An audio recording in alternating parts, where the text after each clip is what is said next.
ఒక కప్పు మినప్పప్పు ఒక రాత్రి అంతా నానబెట్టాలి. ఒక కప్పు బియ్యం నానబెట్టి ఆరబెట్టి ఇలా పొడిగా చేసుకోవాలి. ఇంకా ఇలా నాని బాగా ఇప్పుడు మిక్సీ పట్టుకోవాలి. ఇంకా మినపప్పు ఇలా రుబ్బాను, రవ్వని ఇలా వచ్చేసి ఇది ఒక పొడిగా ఇలా చేసేసాను. బియ్యాన్ని బాగా ఆరబెట్టేసి ఇప్పుడు ఈ రెండు కలుపుకోవాలి.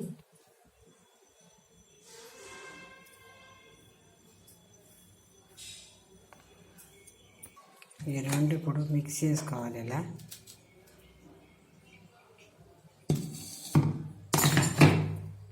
బాగా కలిపెట్టుకొని ఒక గంట సేపు నానబెట్టుకోవాలి. ఇలా కలిపెట్టేసి ఒక గంట సేపు బాగా నానబెట్టుకోవాలి.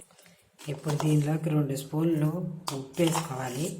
బాగా కలిపెట్టుకొని ఇడ్లీ పిండిలాగా రెడీ చేసుకోవాలి. స్టవ్ వెలిగించుకొని దోశలు రేగ పెట్టుకొని బాగా వేడయ్యాక 2 గంటల ముందు నానబెట్టిన పిండిని మనం గుంటలు గుంటలుగా వేసుకోవాలి.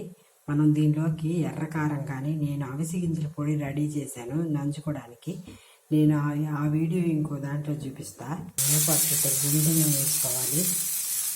ఇక్కడ గుండెని వేసేసుకొని బాగా చుట్టూ నూనె పోసుకోవాలి. చుట్టూ వేసుకొని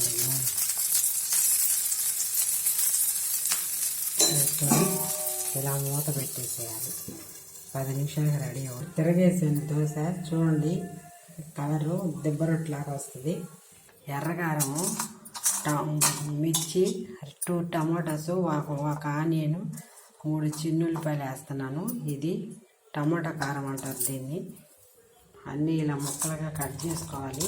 ఇలా ముక్కలుగా కట్ చేసుకొని మిక్సీ పట్టుకోవాలి. ఉప్పు సరిపడా వేస్తున్నాను. కావాలనుకున్న వాళ్ళు బాండీ పెట్టి 2 స్పూన్లు ఫ్రీడమ్ సన్ఫ్లవర్ ఆయిల్, 2 స్పూన్లు సరిపోతుంది. ఎర్రకారం, ఆవాలు, జీలకర్ర, కరివేపాకు,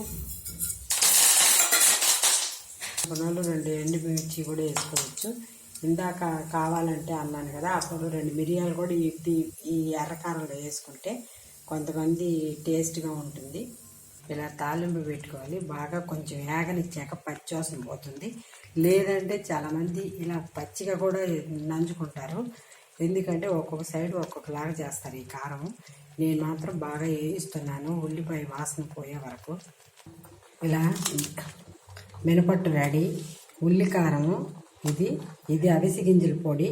మీకు ఇష్టమైతే ఏది ఇష్టమైతే అది నంచుకోవచ్చు. ఇది అవిసె గింజలు తీసుకొచ్చి వేయించేసి పొడి చేశాను. ఇది వచ్చేసి ఉల్లికారము. మీకు నచ్చింది తినొచ్చు. టేస్టీగా ఉంటే లైక్ చేయండి, షేర్ చేయండి, సబ్స్క్రైబ్ చేయండి. చాలా టేస్టీగా ఉంటుంది. దానికి తోడు ఇది చాలా బలము. మినపప్పు, బియ్యం నూకాను. నేను బయట నుంచి ఏవి కొనలేదు, ఇంట్లో వాటితోనే వాడాను. చాలా బాగుంటుంది. మినపట్టు రెడీ.